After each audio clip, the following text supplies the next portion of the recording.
I'm Jack Gunston from the graduating class of 2009 and I play for the Hawthorn Football Club. Yeah, started in prep, I guess. Coming through straight to year 12 was something pretty special. And growing up with your mates, love getting them out there at lunchtime and recess and having a kick and trying to take some speckies on them. I owe a lot to, I guess, the Haileybury people that helped me get to probably where I am today. Draft night, all my mates left the house. For once the draft started, I went upstairs and watched it upstairs, and my family watched it downstairs. As you just sort of watch the draft unfold, it keeps going down and down, and then luckily enough I was picked 29 to Adelaide, which was a great feeling. I can remember the night, but I can't remember the night. My mates came flying around the corner in the car, honking the horn. Everyone just within 10 minutes was in the house, and there was 100 people in the house, and it was a little party, and you've got your dream, but now all the hard work starts. Tell you what, if you've ever done your first pre-season, it's something you don't want to do again. It's a tough time to get through those first few months.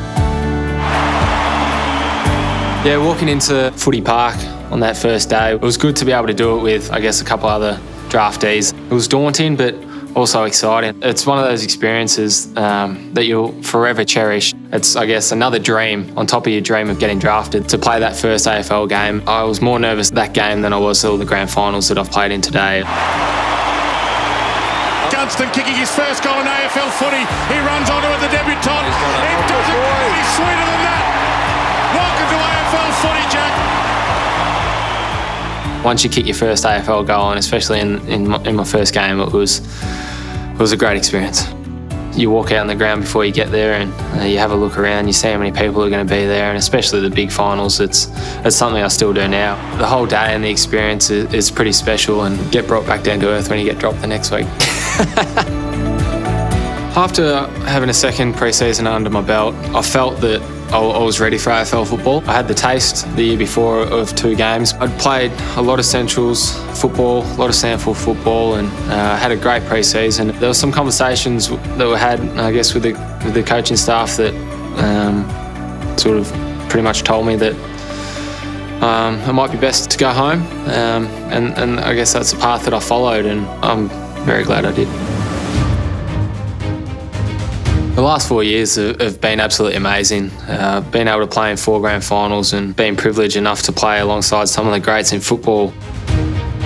It is hard to describe the feeling that you get on grand final day. I think running out, you're full of nerves and excitement and so much energy going through you, but at the same time, you're calm and collected, and you just try and keep it as normal as possible.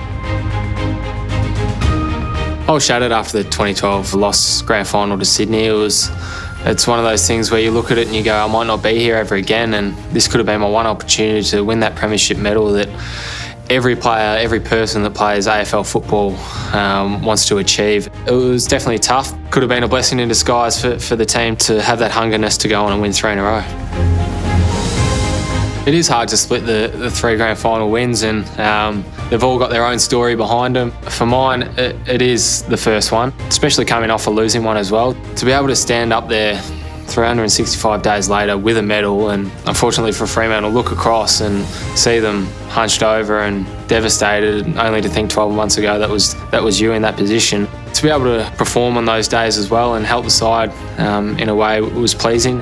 I think achieving your first one is definitely your most memorable. I keep my medals in a pretty safe spot. They're like my babies to me. I never want to lose them or misplace them, and I'll bring them out on special occasions when people want to see them, that's for sure. I'm still only young, so I'm still learning myself.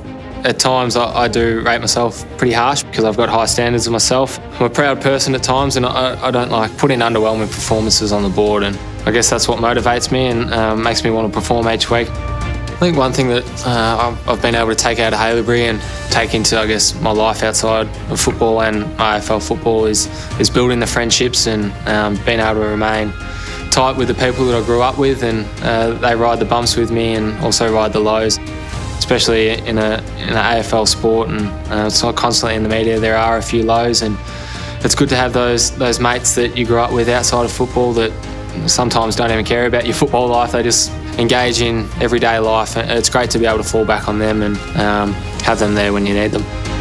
Coaching might be a path for me, definitely down the track, because obviously I love football, but I love helping others get better.